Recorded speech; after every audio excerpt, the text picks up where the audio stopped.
All right, welcome to episode 1 of the Muddy River Tactical Podcast. We work for Muddy River Tactical out of Platte City, Missouri, and in our opinion, we make some of the best holsters on earth. We make Kydex leather holsters inside the waistband, outside the waistband, concealed carry, tactical, range duty holsters. If you've got a firearm and you need a holster for it, we can pretty much make it. We decided to start this podcast as a way to kind of give people a behind-the-scenes look of the gun industry, the holster industry, kind of what we do, and answer questions you might have, review gear, talk about the outdoors, concealed carry, things guys and gals like to do, and they might like a little bit more knowledge on. So, kind of introduce everybody going around the table. Across from me, we've got my brother, the president, owner, head man of Muddy River Tactical. We got Kevin Mason. I'm the head babysitter in charge here most days. Yeah. So tell us a little bit about you. I know we'll have a whole episode later on about how you started Muddy River and where it came from, but just a little bit of background on you. So I started Muddy River Tactical back in 2014. At the time, I was, 23, 24, somewhere in that range. Had young kids at home. I had a very good job. I worked for a medical oxygen place, which my brother Kyle, I got him a job there too, so we both worked together. Drove a DOT truck with oxygen all over the country pretty much. We went Arkansas, Colorado, Oklahoma, from Kansas City, so it was long days, day and night, stuff like that. 12-hour days, getting up at 4 in the morning. Bare minimum, may or may not be over DOT hours at some point. Right. So that's kind of when the concealed carry boom, per se, kind of happened, 2011, somewhere in there. We grew up hunting, grew up around guns, grew up around all of that type of stuff, but never, up until that point, never really were too much into handguns. I mean, I don't remember us as kids ever really having I don't know that Dad handguns. ever had a handgun growing up. I mean, he may have, but he was more deer rifles and shotguns, and he really didn't shoot a lot. I mean, he was a really good shot, but like to go to the range and train was not his thing. He was going fishing. I mean, he'd bird hunt a lot. I remember that, and deer hunt during season. A little bit of coyote hunting, but not all the time, and definitely not training with handguns and stuff like that. Yeah, they did the normal hunting type stuff. And I think it's maybe 2010, maybe it's 2011. Our cousin and aunt and everybody, remember, they were all doing the concealed carry classes. Yeah, yep. And this sounds terrible, owning a holster company and even a gun shop now. But at the time, I'm like, the world was maybe not as crazy as what it's turned into. I still didn't necessarily see the need for it at that time. So did you ever go to the class with them? No, I actually ended up taking the class as part of going to college. I went to college because I thought at the time I wanted to be in law enforcement. So I was taking administration of justice classes, working armed security, doing a lot of training with the guy that ran the Kansas City SWAT team at the time, various other trainers. So that was my real introduction into handguns and, tactics with handguns was through working my armed security background. But before then, I'd never really owned a pistol, up until that point. Yeah, so they did all those classes, and they tried to get me to go to them, and I didn't. It was probably 2 years after that, probably 2013, where I did and started going into it. And I still remember buying my first pistol, which was a Smith & Wesson Shield, the original single-stack Shield, which kind of started the whole concealed carry single-stack game, per se. And I actually went over there to buy a coyote rifle to go coyote hunting and ended up with 2 guns and came home to a wife with 2 guns that she wasn't necessarily thrilled about, and you know how that works. Well, it's better to ask for permission than forgiveness. Or, just one of those things that kind of worked out. Vice versa. Which one is it, Brett? It's better to ask for forgiveness than permission. Well, see, and that's where I went wrong a few times, I guess. I think I'd have a few more guns if I went the other way, maybe. Very good. So now I give her shit all the time because she gave me so much crap about that pistol. Well, I used that pistol to mold the first holsters that were ever, quote unquote, Muddy River Tactical. So in 2014, and what a lot of people don't realize is I never started this to do a business. We had paid health insurance, we made good money, could work all the hours we wanted. At the time, the company we worked for was amazing, and I mean, they're still in business and still a great company, but they've had to change, with the market and everything. What the benefits we had then aren't the same as what they are now, just because of how Yeah, everything's changed. Yeah, and Kevin and I have both worked for a couple medical accident companies, but the most recent one we both worked for, they started off as a small company, 10 drivers, whatever, not many, and they've grew into a monster where they've got 100 drivers now, and kind of got more corporate and stuff, and it's good and bad, and there's growth is good, but you got to grow with it, and so. At the time when you started this, I was technically kind of your boss, and now the roles have flipped, and you know. Yeah. So when I was 17, I got hired into the medical oxygen industry, and I was never even supposed to be hired into there. Greg Cook and Jeff Anthony hired me as here, don't say nothing until you turn 18. And our buddy Brett worked there and got us a job there. And then I got Kyle a job there, and that was from 17 on. So that's all we ever knew. But long story short, we had a great job. I started making the holsters just for myself, no intention of leaving at all. At the time, I was working, getting home at 7, 8 o'clock at night, had young kids, so it was hard. Spend half the night in the garage jacking with the oven and making my own Kydex just for me, still without the purpose of anything else. I bought a few holsters on the market, and they were either just not what I wanted, or I thought they could be better, or I bought a couple that had problems, and I tried to reach out to the people, and you get a big screw you, more or less, and never get a response, or, yeah, sorry, won't even let you return it. So I just made my own, and after about 6 months, I got to the point where I'm like, okay, yeah, they're decent enough for what I want, cool. So the guys at work, Thus was one of the first ones. I made him a holster. He had the Shield too. Then his buddy wanted one. I just started making them for a multitude of things.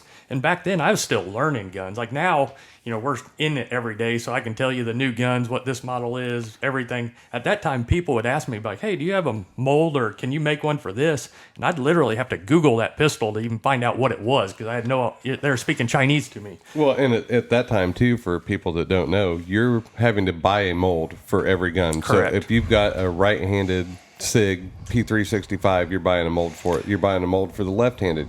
Or were they ambidextrous? No. So when we started, we started with blue guns as the first thing, which it's where everybody starts. So I'm not talking crap on blue guns at all, but they're not made for that purpose. So you got to tape them, you got to adjust them. Kydex, when the molds is hot, it will shrink that blue gun. So when Kydex started, it's got this huge, terrible name of, as far as fitment and tearing up your gun and blah, blah, blah, all that stuff. It was because nobody knew how to properly make them.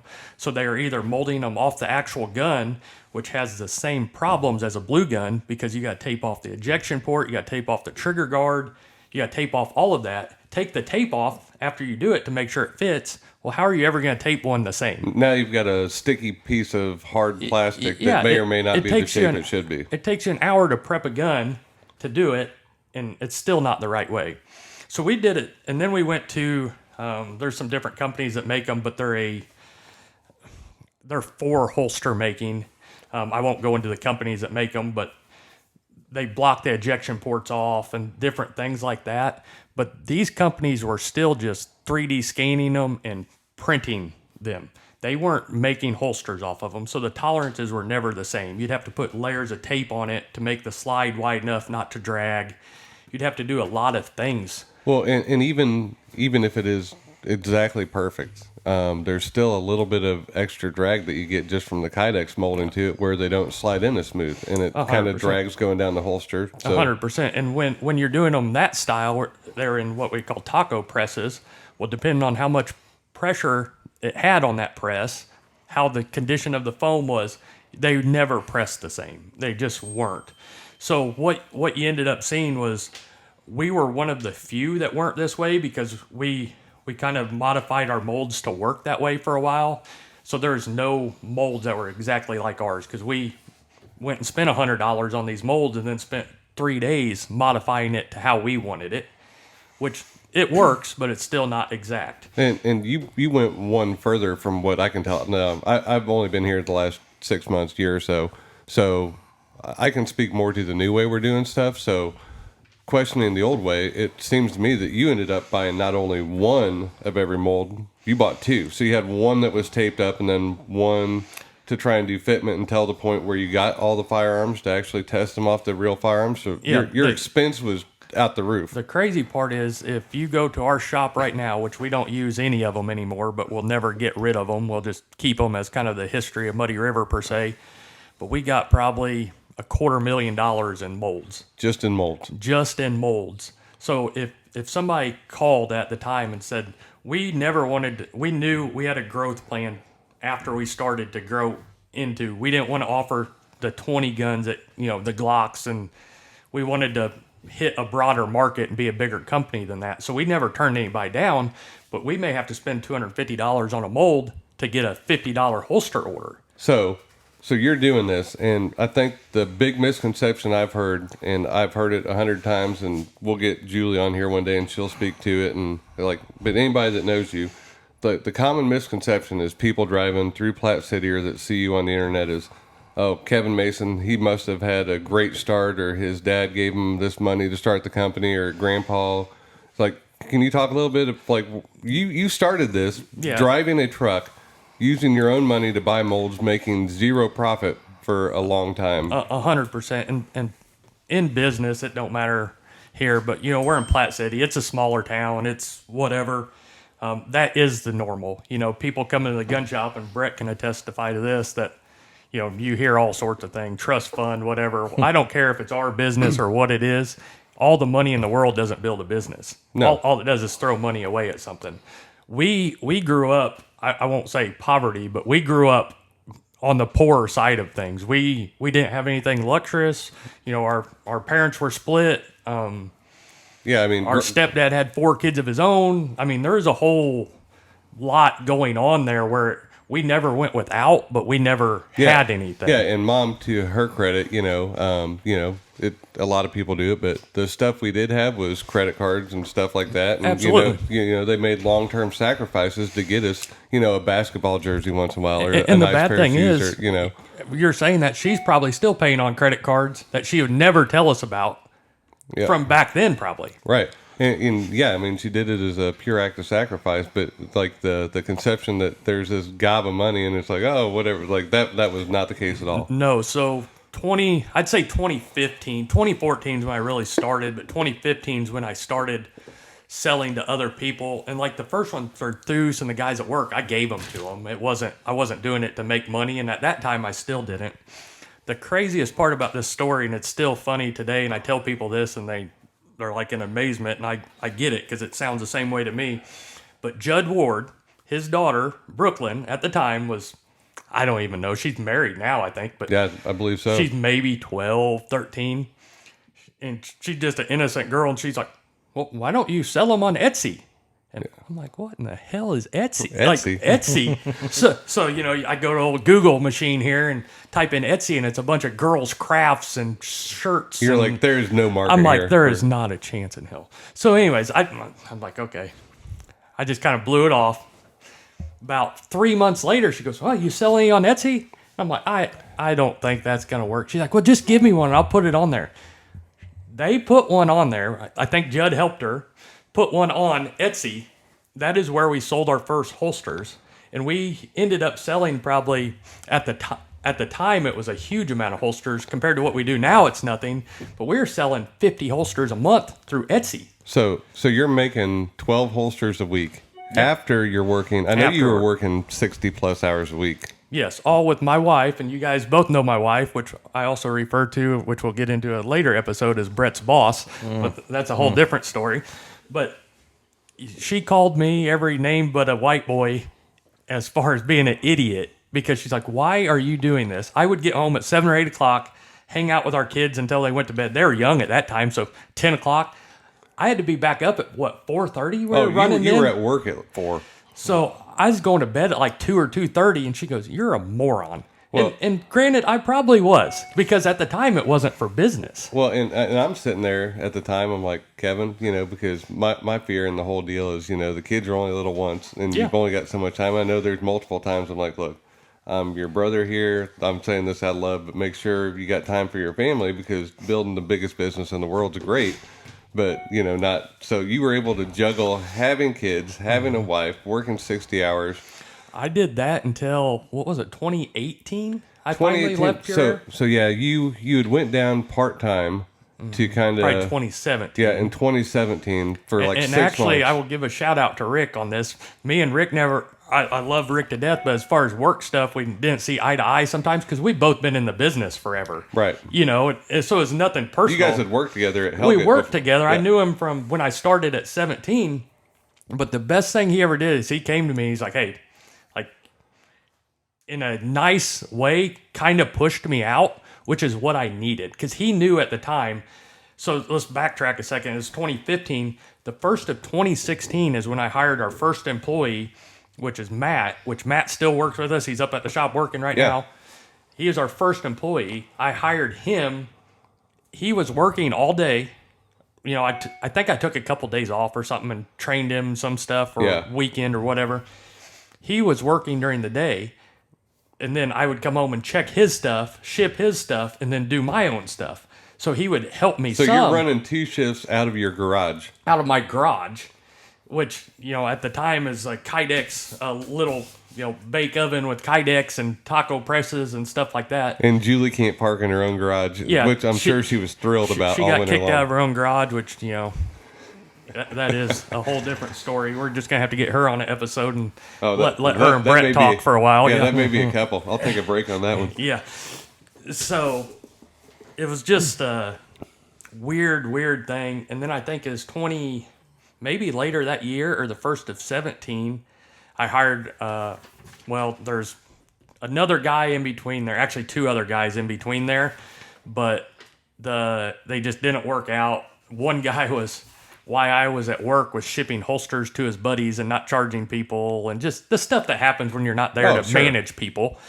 So their second, I'd say real employee, because the other ones didn't make it 3 weeks, was actually my father-in-law, Bob, Julie's dad, which still works with us today, and he's great.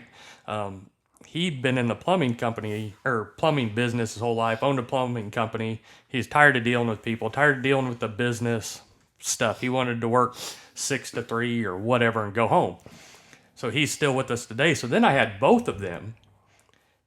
And I think I actually had one other guy, which is no longer with us. I had 3 guys working full-time while I was still working full-time. In your garage.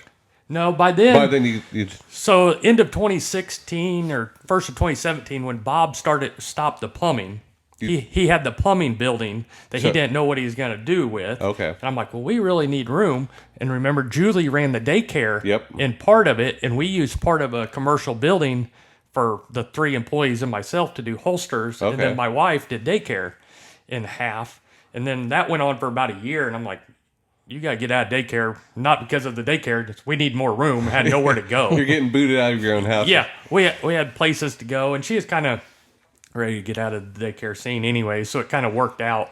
So finally, 2018, if it wasn't for Rick, I probably wouldn't have even done it that year. I probably Right. would have waited another year, because up until then, so we're talking 3 or 4 years, I've made zero. I've taken personal money from our normal job to put back in here. So the company's still running negative because everything we're putting is to keep growing, keep Buy new bettering, molds. buy new molds. You gotta pay I mean, when guys. you figure out $250,000 in molds sitting there, that don't come. Well, and we get people to this day, and we help out people, and everybody wants a discount and stuff, but what people don't realize is that holster, it may look like plastic and screws, but you've got a lot of overhead when it comes into just your parts. Just you got to pay the guy to put it together.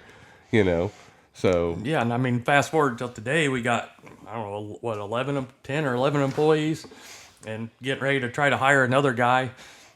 It's just always growing, but growing at a pace where you can manage it. We never want to, when we started, we'd get holsters out in a day or two because we didn't have the order volume.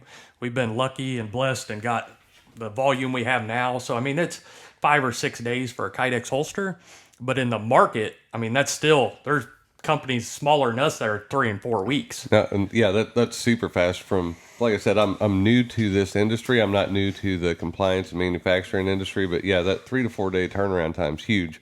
We are a little bit longer, I know, on our light bearing stuff, but we're getting all those. Yeah. The combinations you got on light bearing is incredible. Yeah, you can never have every combination available, but we never want to turn away a customer to go somewhere else when they don't want to.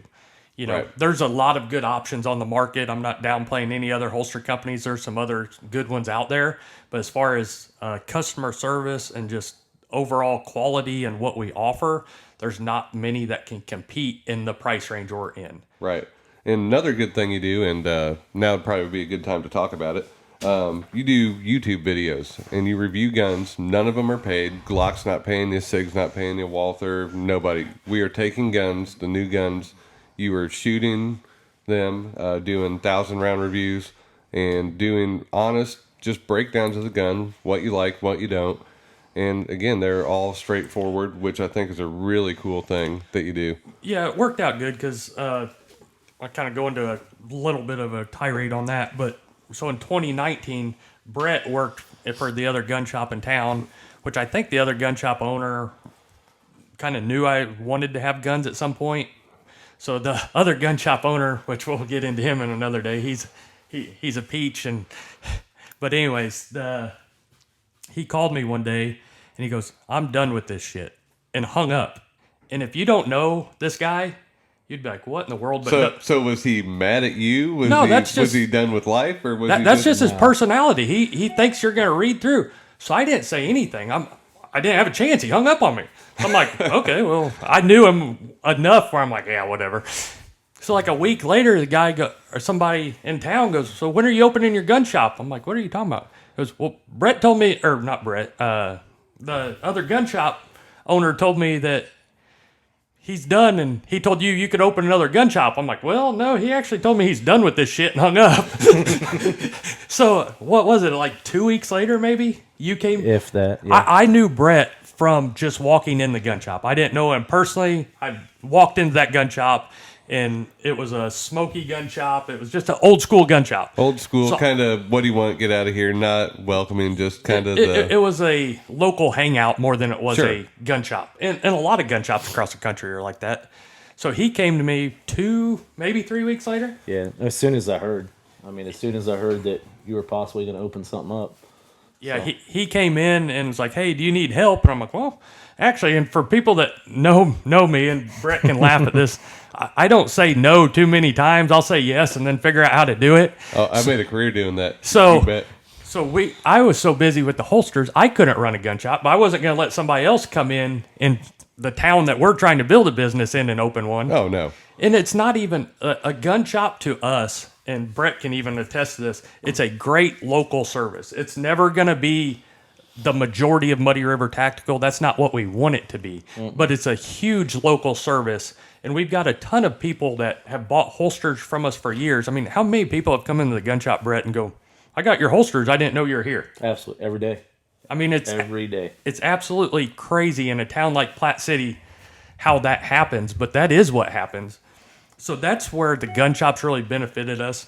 But back to the YouTube, I started the YouTube because we get all these guns in, and now, when we started making molds for all these, which now we make all of our own molds, which is where you come in, Kyle, on all that, as far as scanning them and CNC machining our new molds and all that stuff.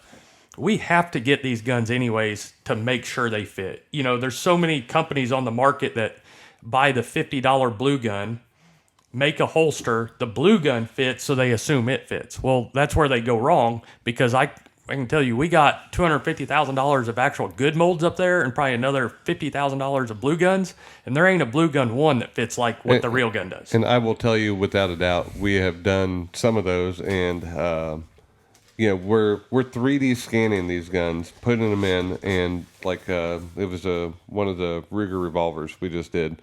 I scanned the actual gun, perfect, made a mold for it, test fit it, was perfect. You came in with the blue gun to me, and you're like, "This thing don't fit," and I said, "Go Yeah. get the actual gun," and it's a whole different deal. Yep. So that's another thing where the Kydex holster companies in general, including myself when I started, because I didn't know, but there's some that are still doing it and just don't realize why their stuff's not fitting the same. Well, and I that's don't know, it. and I don't know that they're doing it. They're not doing it intentionally. No, They just don't intentionally. know. I don't think, and most people, because they don't have a gun shop, they don't have access, and they can't afford. And let's be real: when a gun costs $600, people aren't going to stock $200,000 in pistols around to have every gun. It's not feasible. And the bad thing about that is we got this inventory in the gun shop, which is a whole different thing.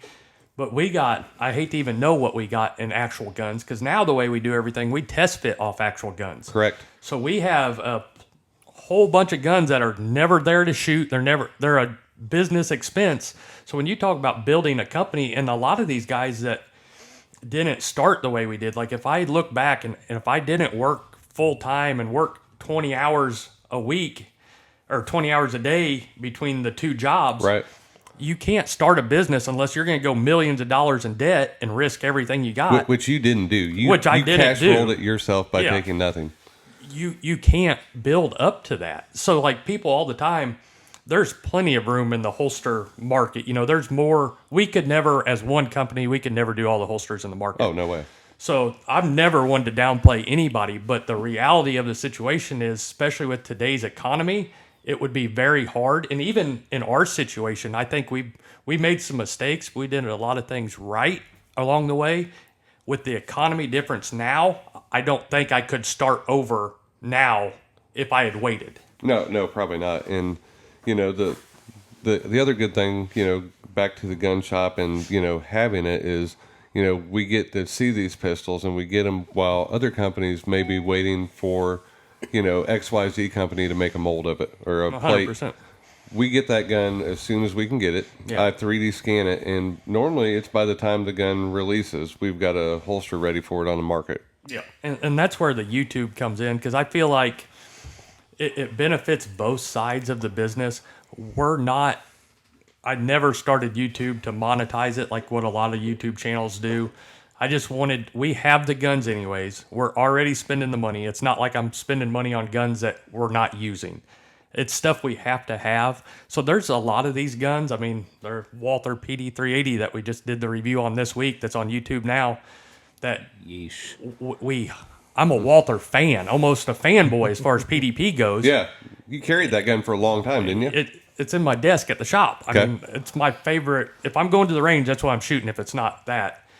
But for a lot of people, they don't get the option to, whether it's finances or whatever, to go buy multiple guns a year. They may go buy one gun a year, and that's all they're going to get for maybe ever or 2 years or whatever.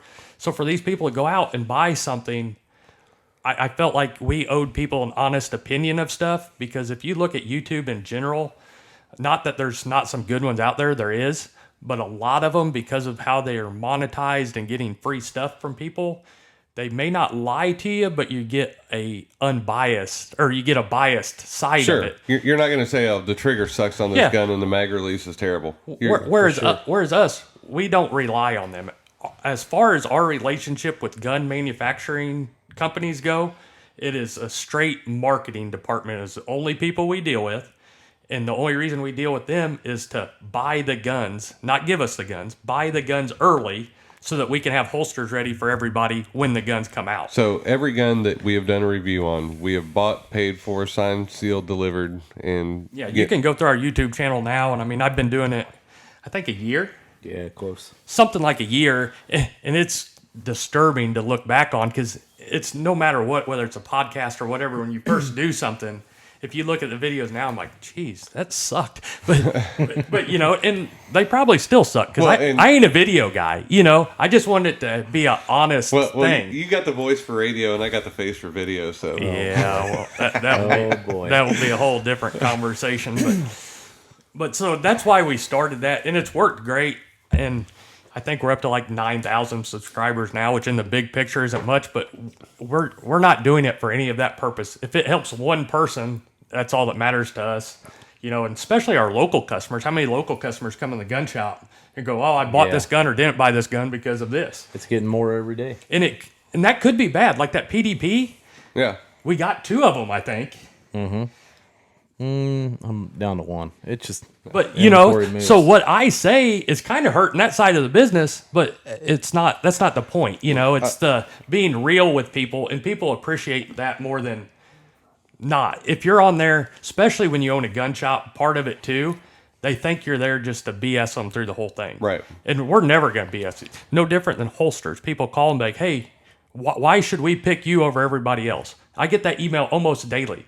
Well, I'm not going to sit there and bash some other company. I'm just not going to do it. No. I'll tell them what's good about our products, but there's people that compare us and like, hey, and I won't name blast anybody, but hey, Yeah. how's your holster different than theirs? Are theirs better than yours, or why are yours better? Well, I'll tell you why ours are good. If you want ours, great, but I'm not going to bash them in the sake of earning one customer. Right. I'm just not going to do it. So the nice thing, about the YouTube video, this podcast, it's not a sales pitch. We're genuinely trying to give our customers and just the general public a service that we can offer them, kind of an inside the deal. We've been sitting here for a half hour, and I haven't went on the sales pitch about the holsters or the hats or the t-shirts. It's there. We have it. It's what we do. It's how we make our money, and we appreciate our customers. But this whole podcast, like we talked about when we started it, if we get 10 people a week that listen to this thing, and somebody gets something out of it, that's more power to us. Yeah, I mean, at this point, we've been blessed. We've done very well in this business. We're continuing to grow, but we're doing it in the right way. There's some newer companies out there that maybe grew faster, but it's because they're throwing a bunch of money at marketing and stuff. The problem with that is every day we're gaining customers from them for whatever reason, whether it be customer service, the holster, we have something they don't offer. But the customers that we do have, there's very few of them that we don't talk to personally, don't know us, how many people come in the gun shop and we're like, Yeah. I ain't gonna buy it anywhere else. They can't even get me and you straight. First off, Yeah, it's and that's woo. Yeah, I can see it there. I mean, I need to work on my beauty skills here a mean, little bit, but pretty rough. Yeah. But just being real with people is the thing. And we're not here to sell anybody stuff. We're here to offer them what we like and what works. And there's no company or nobody that wants to listen to a sales pitch all the time. No. This is just to help the few people that it will help. And there'll be some people like, oh, that's stupid, and that's fine. Well, and I'm sure we're going to get some weeks on here where we're going to have some great stories, and we may not get into. We may sound like idiots and ramble on a whole bunch of stuff that don't even matter. I guarantee you that's going to happen for sure. Sure. I mean, it's probably already happening. Right. So just real quick, I'm going to interject because I should have done this 10 minutes ago. So for the people who don't know us and want to find us or want to see our holsters, we got muddyrivertactical.com. They can find us on Facebook, Instagram, Twitter, or X, or whatever it's going by now. But we post, quite frequently on all those platforms. Please subscribe to YouTube too. Yeah. YouTube helps us a bunch just for reaching new people, and not even for the holster sales, but I get people that call and just want a real opinion on a gun. Yeah. And if we can help people, I don't care if they're buying our holsters or not, I'll give them an opinion. Sure. So if you go check out our YouTube, we greatly appreciate it for sure. Yep. So YouTube, these podcasts, we're going to post videos of us on here. So if you're driving down the road in a semi and trucking across Colorado and hearing this, and you want to see kind of what's going on here, please look up the YouTube video of this podcast. Kevin's shooting videos. Brett, do you want to tell us a little bit about your background, or you want to save that for another day? No, we'll go in a little bit. All right. It's going to be hard to follow Kevin after that story. That's a pretty good one. True, I got stories for days, buddy. true American story there. That's why I'm waiting to go last. I'm going to look really good when you're done. My story is not near as intriguing as Kevin's, but I started off in the world of maintenance. I worked for a company down in Kansas City, downtown. Like Kevin said, I worked at a previous gun shop here local. I was part-time for that gun shop. I was there for years. On and off. I moved away for a job. You were there, what, 10 years? 10 or 12 with like a 3-year break in the middle, maybe, something like that. When you went to Texas? Yeah, when I went to Texas. And don't get me started on Texas. Well, that's another day. That's another subject. But when I came to Kevin and asked him about the gun shop, at first it was, we'll talk about it when we open. And then I think, like he said, he doesn't have time or necessarily want to mess with it. So I started working for him part-time, and we did that 2 years. Yeah, I think 2021, because it sucked at the timing of the gun shop, because we got our FFL and everything. Well, that's right when the COVID crap started. Yeah. Well, any gun shop in the industry knows during COVID, the way you got guns was how good of sales rep you had. Because if you logged into any of the distributors that they deal with, there's nothing in stock. You can't get anything. So us being a new FFL In a they're like- small town. In a small town, they're like, these guys ain't. We didn't get offered crap. So I mean, there was a time we had 15 guns in the shop. We had 5 handguns at one time, and they weren't guns that anybody wanted. And I mean, we were bringing in personal guns just to have inventory there at one point. I mean, just it was that bad, and we made it through. And then after that, we weren't growing like we thought we should, and we were out of room. Frankly, that's what it came down to. We were just out of room in our old location. Yeah, the location there, the old plumbing shop was down. Anybody familiar with Platte City knows, but it's down in the commercial area. There's a tow truck company across the road. It's not somewhere where people are gonna, unless they get lost, they're not finding you. I was going to say, for sure. I didn't come up that much because it's about 20 minutes from my house, and I had to look for it every time I came up here. I'm like, well, what is it? 3rd Street, 4th Street? So. And a little bit more about me personally. I'm from around here. I grew up in Weston, graduated from Weston. I live here in Platte City now, close to the shop. I think just coming in, hanging out with Kevin, working for 2 years part time. Yeah. We decided one day that we're out of room. The holster shop's growing, and the gun shop is we're just busting at the seams. We found a local property here in town. It took a lot of convincing, and He tried to get me to buy this building for like a year. And how it sat on the market that long is a whole different story. Well, it's a really well-known building in town. It's got a lot of history to it. The problem with the building is, in Platte City is just not a place that has a lot of new businesses in it. It's a normal small town. It's got every small town in it. When people come through here, and this isn't tooting our own horn, but they're not thinking Muddy River Tactical's in this town. No, they're like, there's Casey's and Mexican restaurants. We got 3, just in case everybody wanted to know, and bars and boutiques. That's what we have. Yeah, so it's kind of something different. But the whole reason the building stayed for sale that long, because the price wasn't bad, but it's kind of an issue we're dealing with now. It's along a major road that goes through the town, and the retaining wall, which the city guys were trying to get us to fix when we were getting the permit. This was after we already bought it. Now, when you say a retaining wall, for the people who can't visualize this isn't a 2-foot mortar block retaining wall. This is like a 50, 60 yard long and 10-foot tall retaining wall. That's a monster. Yeah, the corner of it was separating at the time. I didn't think it was that bad at the time. And I honestly didn't realize it wasn't on our property, which it ended up being good.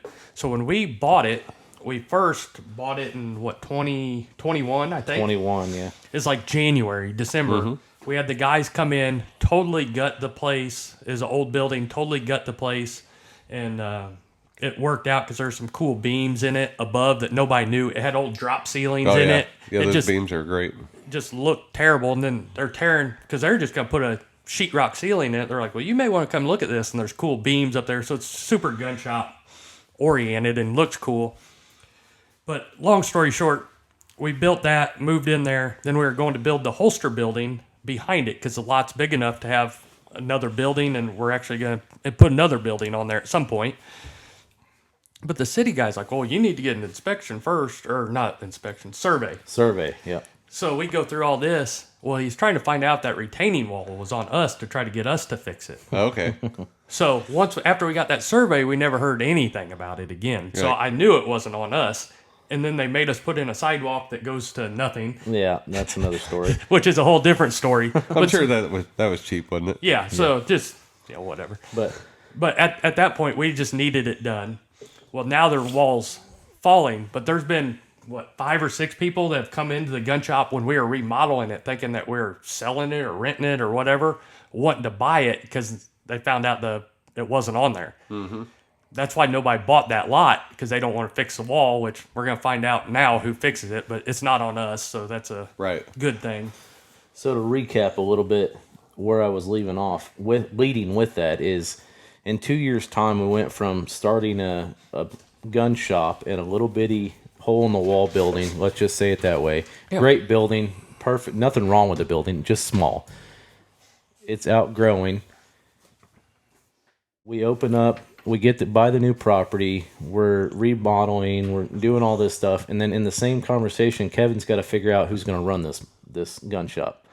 Well, I was just part-time. Kevin, it basically wasn't Kevin. He wasn't going to do it. The holster business is just exploding, which is fantastic. He said, Brett, you got to take this on. So we finally got that worked out. We started on that, and that's been, over 2 years ago, going on 2.5 years right now. Yeah, We've you've been at the new building. full-time 2.5 years, I think. It's just been crazy. So now we have this gun shop here, and I know they keep saying that we're buying all these guns, but if anybody wants to sponsor us, now may be the time. I'm just saying. Yeah. But no, for real, it's phenomenal, and I've loved every minute of it so far. And I know that's not a great story like Kevin has, but that's my story. Well, the cool thing about it is it all worked out because, like I said, if he didn't come, I would end up looking for him or somebody like him, anyways. Right. So I'm the only one. Everybody, there's only one Brett. That it is worked for out. sure. And the issue with the gun shop is, and this goes back to, like you said, people expecting stuff.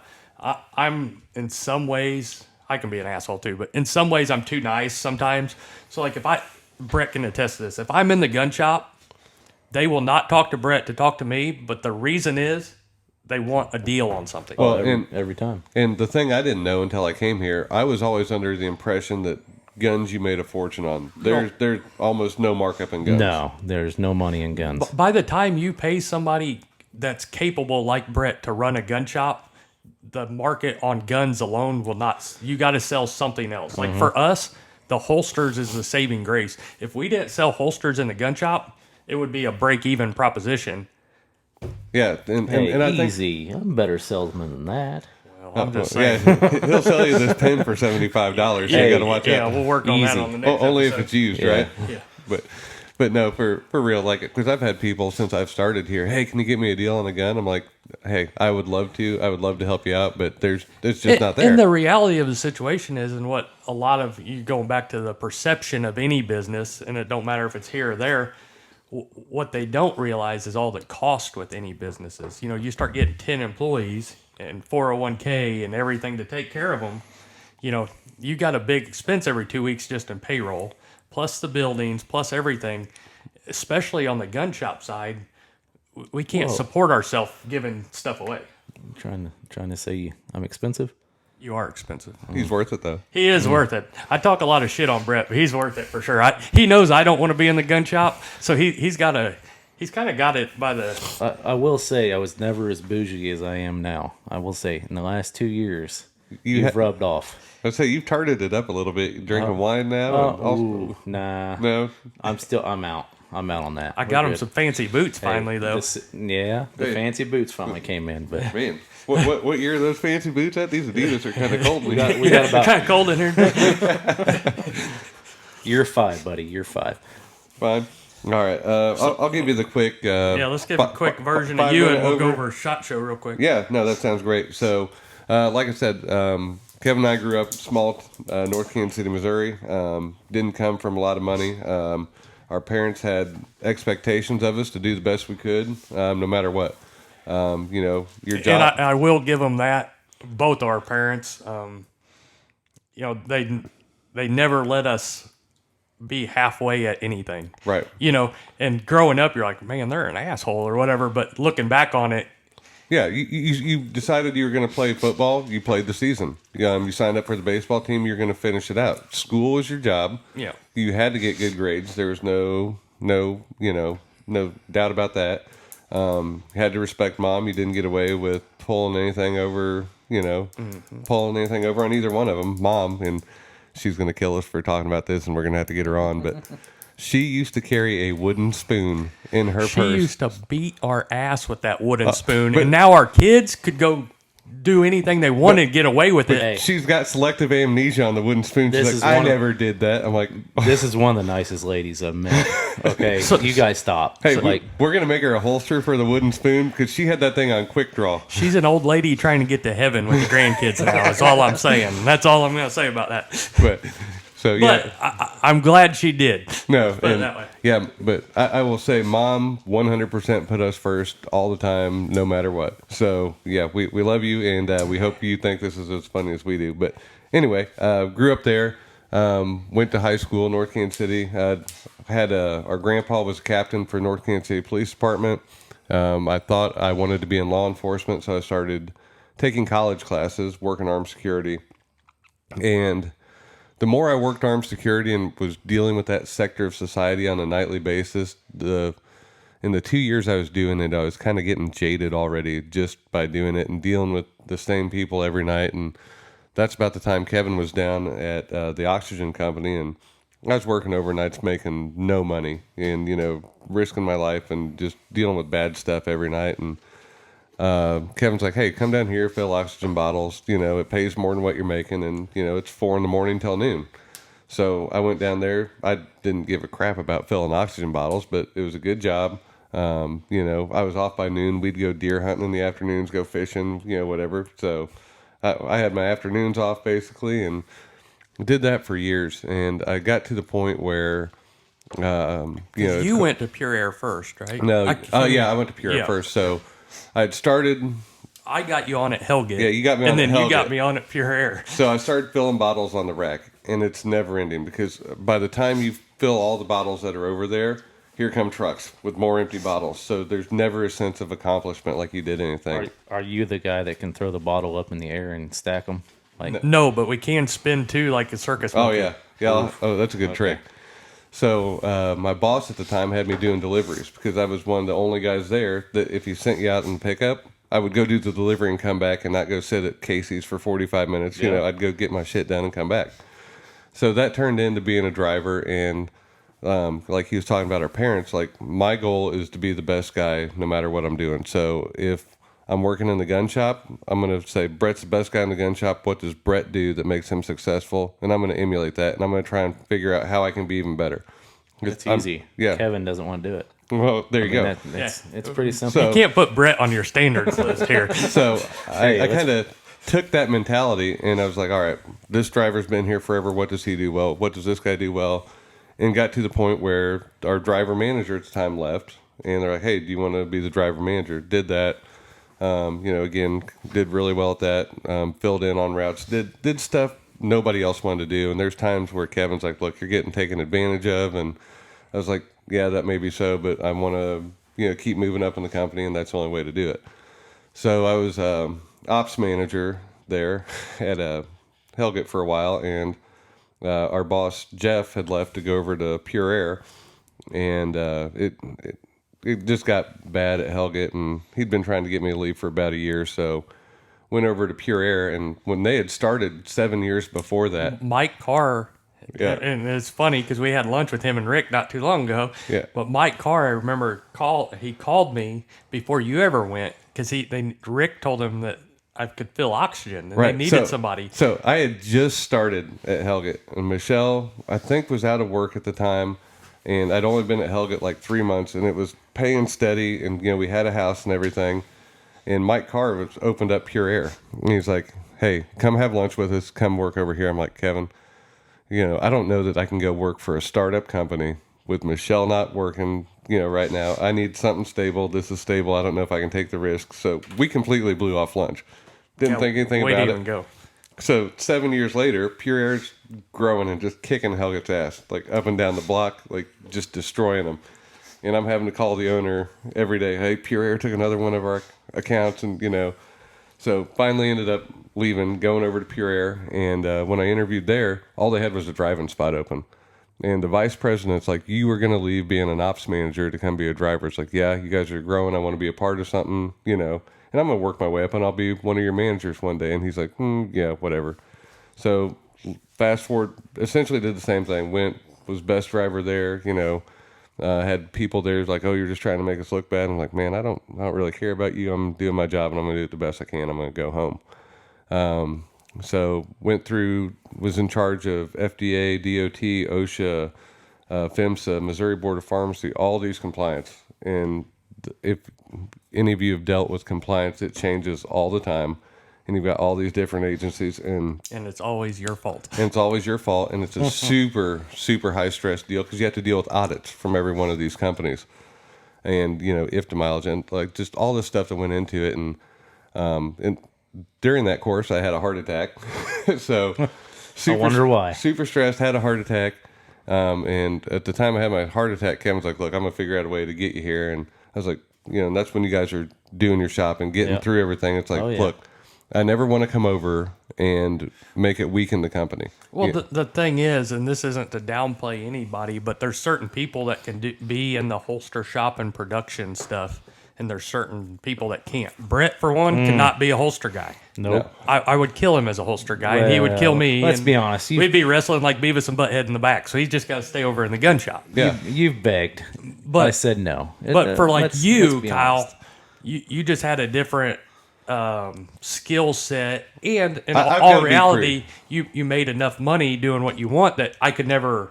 It had to be a skilled position Sure. to ever make it make sense. Yeah. I couldn't be like, hey, I'll give you $20 an hour and you can come make holsters. That you weren't in that situation. Right. And it actually worked out because kind of when I came over, we got the CNC machines, and it was kind of like a God thing, and I don't attribute a lot to the God thing all the time, but it was weird how stuff lines up. So my mom worked for, or our mom worked for Butler Manufacturing, and they did buildings, and she was always talking about drafting and AutoCAD and, all of that kind of stuff. So when I got in high school, the electives, AutoCAD and drafting was elective classes that you can take. So I was like, oh, okay, well, mom talks about this and whatever. And I was always good at art. I could always draw and always had that creative visual stuff. So freshman year, I started taking AutoCAD as an elective. The teacher was an old baseball coach who taught drafting on the drafting boards, knew nothing about computer drafting. So he's trying to teach us as he's learning the system. Well, I just naturally picked it up, started doing it, and, like at the end of your first year, you're supposed to be able to draw a screw with the threads at the right pitch and, all the bevels and everything correct. Well, I'd figured it out in like a week. And he's like, look, don't tell the other kids, but I will give you an A. He's like, you can draw whatever you want. Just turn in something every week.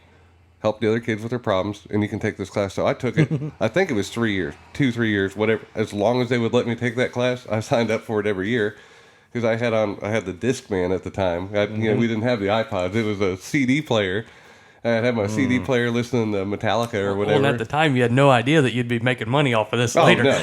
Well, I am literally drawing like A-10 warthogs, and like I loved military planes. So like I was taking schematics of these planes and figuring out the curves. You're and, over like, there making Harry Potter's wand and shit. Oh yeah, like I'm doing stuff like I've still got the printouts and anyway, but so that was my introduction to CAD. I took a little bit more in college just because I wasn't quite sure, but I needed to burn some elective classes. So fast forward to Kevin calls me. It's like, hey, I'm getting these CNC machines. Well, here's the funniest part about this. Talking about to me not saying no about too much stuff. Me and Brett ordered the CNC. Remember this? Mm-hmm. We ordered the CNC machines, 3D scanner, all of that shit. I had you in the back of my mind, but I'm like, man, I don't know how. One of us was going to do it if it didn't work. But Yeah, one of us were going to figure it out. So I messed with this 3D scanner that we use now, and I could jack with it, but I don't have the time, first of all. Even if I had the brain power you have, I don't have the time. There's always, between just normal business stuff, the YouTube, the marketing, employees, I couldn't devote the time to do it. And that became a reality real quick. So we were already $100,000 into CNC machines. We're like, well, Damn it, I should have leveraged for more salaries. What I'm hearing right now. I think I'm going to call my brother. And Brett's like, well, I don't know, but I'm sure we can figure it out, but it's probably going to take a while. I'm like, yeah, I'm going to call my brother. Yeah. Yep. So Kevin calls me, and it's on a Saturday, and I had been looking to leave for a while, and Pure Air was great. Mike and Rick, those guys are. But in all honesty, wasn't Michelle a little bit hesitant? She was, and again, because I'd worked there for 10 years, And I knew that too, because at the end of the day, I take any employee personal. I never want Right. to have Plus to. being family. Plus being family. Well, that's a question I get more than anything. How's it working for your brother? I'm like, it's great. Like, I think we get along good. Like, I was his boss before, and like he's my boss now, and there's no. Well, the cool thing about us, and no different than Brett, me and Brett are friends outside of the shop, and we're brothers outside the shop. Brett was maintaining the skid steer at the house last night. We hang out other than that. Right. You just have to have clear boundaries. I never have to say anything to Brett, because Brett knows what has to be done. Expectations. It's just an expectation thing. He knows if, hey, this does not work, if this does not make money, he knows it can't go. So I don't I'm have out. to babysit him. Right. So it's one of those things, you get what you pay for in some employees. as far as accountability goes, you're no different. You know what has to be done. As roles change, I mean, I've already, as far as like day-to-day employees, I've already backed out to a certain extent from that. All the hiring, all the stuff easy. is now on you now. It's easy, just say completely. Not quite. I haven't turned you over to him yet. Oh boy. That's Hey. that's Julie's job. Oh, yeah. Julie's job. Yeah, I'm going to stick the wolf on you. But so you got accountability because at the end of the day, I'm not the person that's never going to show up. You guys all know that. Right. Whether I need to be here or not, I'm going to be here. But the day-to-day stuff is your responsibility. And like what Mike Carr always said, and back then it doesn't make sense, but it's true. It's like the closer you get to me, the more I expect from you. Right. So what we expect from a guy in the shop buffing holsters is different than I expect from you or Brett. Right. But everybody is on that same page. It's not a thing of, well, just here, no problem, know. And I think that's a lot of what we learned good, especially at Pure Air, Rick and Mike and those guys, they would be out there, Mike owned, a multi-million-dollar oxygen company, and he'd be out there fixing concentrators. He is out there scraping labels off of tanks. Yeah, whatever it takes. Same thing with Rick, be out running routes, doing stuff, fixing pumps, all that stuff. And, when we have guys now, they see me, I'm out there running machines. I'm out there folding, pressing, heating, not all the time because they don't need it all the time. But, not being afraid to go out there and, kind of show them that you're there to help. Yeah, and that's a good thing. And we got a lot of young guys in the holster shop side that will take over some of that stuff as we go. I mean, Right.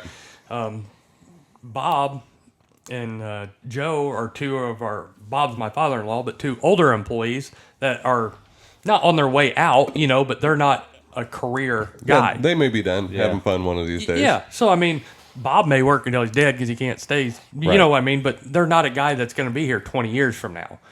So we got some young guys that can turn into that. And that's where it's kind of cool to see is turning stuff over to him, like Instagram and stuff. Yeah. One of the younger guys, we turned Instagram over to him. Like, here, you know more than this than we do. Have fun. And he's killing it because, But he's got accountability too, which is kind of how it starts. Like we said, you and Brett, when they have some accountability towards it, they take it differently. Yeah, and they got pride in what they're doing, and they can show their friends and be proud of it. And like I was talking to the guy that's running our Instagram now, it's like you realize this is a pretty good sized company, and for what it is, and you were in charge of one of the major social medias. That's a huge deal, and you should be proud of yourself. And and he's done good, and being able to mentor the guys up and help them out, just like you talk about, giving stuff to the customers, making it for our employees where it's not just a job, but they can feel good about it. If they ever decide to leave, I hope none of them leave, but hopefully we can do the same thing that our mentors did, and they can go dominate and do whatever. I mean, you're never going to keep everybody for the life, but I think we got an environment that can conduce that very easily as far as we have very little turnover in the big picture. Yeah, definitely. All right, so we are about an hour in. Do we want to go over SHOT Show real quick, or do we want to save that for next week? We can do a brief overview real quick. Okay, so you guys went out to SHOT Show in Vegas. Yeah, first trip out there? I've never been to SHOT Show, and this goes back to kind of the discussion of up until this point, we've gone from, I think, maybe 2 years ago, we had maybe, 4 or 5 employees? Yeah, we started. We probably doubled Maybe employees in the 4, last year 4. or two. So before then, not that we didn't want to go to the SHOT Show, we just never could justify the time away because at the end of the day, we're here for our customers. There's some companies and even holster companies that are just for gun shops. They do wholesale stuff. We're more direct to consumer. So we figure if we leave, then they're behind. So we never did. Well, this year, and we even canceled the trip. We were going to go, and then we're like, nope, we're not going to go. And then finally, it's the Friday before. SHOT Show starts Tuesday. Well, starts Monday, but the show itself starts Tuesday. Friday, I'm like, hey, tell your wife we're going. Because I was going to have you go, too, and I looked up tickets. There's only 2 tickets on there and back. So I just booked them. I'm like, tell your wife we're going. Yeah. Well, long story short, it came, what, was it Monday we left? Yeah, Monday night we left. Yeah, we drove. And eventually. Our flight it was supposed to leave at 7 from Kansas City. It got delayed until like 11 something. So we're like, shit, we're going to get to Vegas at like 3 in the morning. Well, when that happened, a bunch of flights canceled. So that's when Julie got her tickets. Okay. So Julie ended up going with us. But yeah, so we went out there, and it was what I expected in some forms, but not in others. Would you agree with that? Yeah, it's also my first time going. It's really big. Really, really big. I mean, as far as you think going into details about it may be good for the next one. Yeah, So- we can go into details on Okay. the next one. Okay, so one tip, and I know, this is a great time for those magical pop-ups.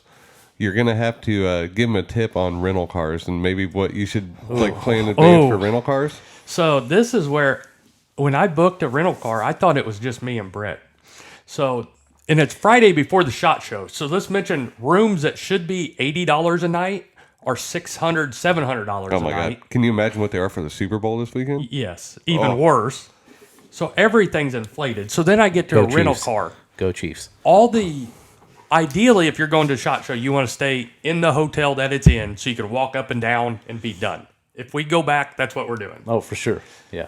But Convenience. I wasn't paying $1,200 a night No way. for the rooms, and the only room left was one king bed, so I ain't getting in one bed with Brett. Oh, it No, wouldn't be the if first we go time. over our rental car. Well, that's on listen, Saturdays if normally. we go over our rental car, the king bed would have been perfect. True. It Okay. would have matched. All right. So we'll fast forward here. So rental car, they either had like luxury SUV, which is like $300 a day. I'm like, we're driving to the SHOT Show and back, Right. like whatever. So they have the compact or something, or Okay. Economy compact. economy Yeah. compact. Yeah. It's supposed to be a Nissan Sentra. Uh-huh. So I get on this little app, and they're like, "Oh yeah, Nissan Sentra confirmed." Blah blah blah. So we get to Vegas. It ended up being like, what was it, like 11 o'clock in Vegas or something? Yeah. Because our flight ended up getting back to a decent time. We get to the counter, and the lady's like, "Okay, yeah, I got your car." I was like, "Yeah, Nissan Sentra." She's like, Mini Cooper. So you went from Nissan Sentra to essentially the Urkel car. It's a Mini Cooper. Convertible Mini Cooper. So it's not the full size Mini Cooper. So, it's so the you little full one. on Austin Powers that through So Vegas. if this Oh, was yeah. just me and Brett, it wouldn't be so bad. But Julie's with us. We have 3 bags. So we go to the trunk of this thing. There is no trunk. A about 6-inch tall thing flips over. Our bag won't even fit through it. So we're like, what? Like, we're going to have to put the convertible down to get our damn bag in the back. It was epic. and you guys didn't take big bags. You carried on. Yeah. Yeah, we carried on.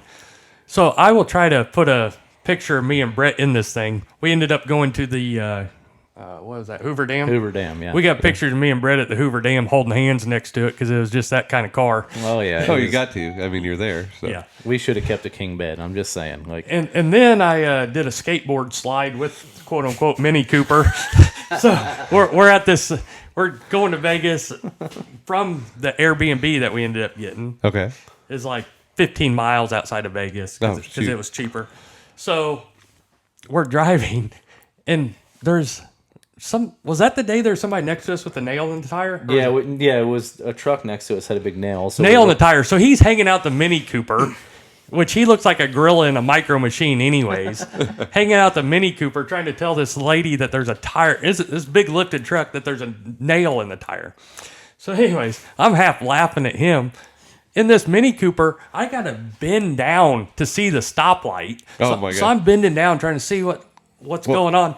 I ran the damn curve over. How we didn't get high centered in this thing, I don't mean, know. literally ran it over and like You're you grinding the curve. The people it was behind bad. us were sitting there dying laughing. Yeah, it was. I don't know if they were laughing at the skateboard slide of the Mini Cooper or me and Brett sitting in the Mini Cooper because they can't see Julie in the back. So we Yeah. just look like a couple in the front of this thing. So the first picture I get of this is Julie sitting behind Brett, and you just to drive. Your seat was against the back seat. Oh, yeah. It was pushed all the way back. Oh, yeah. Like how you fit in the front, like your knees had to look like Oh, it Gru was- on Despicable it was- Me yeah. riding the roller coaster. Yeah, we would sit beside each other, and our arms were just touching. Our shoulders were touching. Like we could hold hands without yeah, trying to hold hands. There's no room anywhere in this car. Which Just- we're not small guys anyways, so Right. it doesn't make it any better. I don't but know. You guys look like you hit the gym pretty frequently. yeah. yeah. Yeah. Mm-hmm. Hey, this is audio, well, except for the video. So No, I'm gonna put him on the edit clip of this. Oh, He's yeah? he's gonna be the screenshot for the gym. I'm down. hey, We might get gym memberships out of this. You never know. Sponsorships, guys. Yeah, Sponsorships. what is this? The fitness place up the road? Probably like, we need to sponsor them guys. Planet Boy, Fitness. if I could only eat Subway for lunch every day, it would be a lot better. Yeah, exactly. Well, guys, I think this has been a really good start to the podcast. I hope the people at home have enjoyed this hour. We've got a bunch of stuff we're really excited to talk to you guys about. Anybody that's made it this far, we just genuinely want to say thank you for listening. We're going to record these every week. It's free. We're gonna put them up on our website under blog post, and then we're gonna put them, I think, Apple and Spotify and all that stuff. Yeah, any place we can post it. So we're shooting for Apple, Spotify, Audible, all the big ones. Post them up there weekly. If you have questions, email us. Hit us up on YouTube, Facebook, Instagram. And Shoot we us are going to questions. find a way to somehow weekly give some merchandise stuff away, whether it be these hats here or shirts or something, so we can figure out a way to do that. Yeah, and if you see one of these hoodies, hats, something you'd like to have, like to support the podcast, we'd love to have it. We're getting some custom shirts made. Yep. You can see a few of our holsters on the table. If you want to know more about them, you can check them out on the website. But guys, great first episode. Look forward to doing more with you. And for everybody tuning in, we will see you guys next week. Check us out, muddyrivertactical.com, Facebook, Instagram, Twitter, all the above. And enjoy our intro and outro music by Quentin Cox, local musician. So if you like our music, check him out too. Thanks for listening, and we'll see you guys next week. Thank you, everybody. See you then. See you.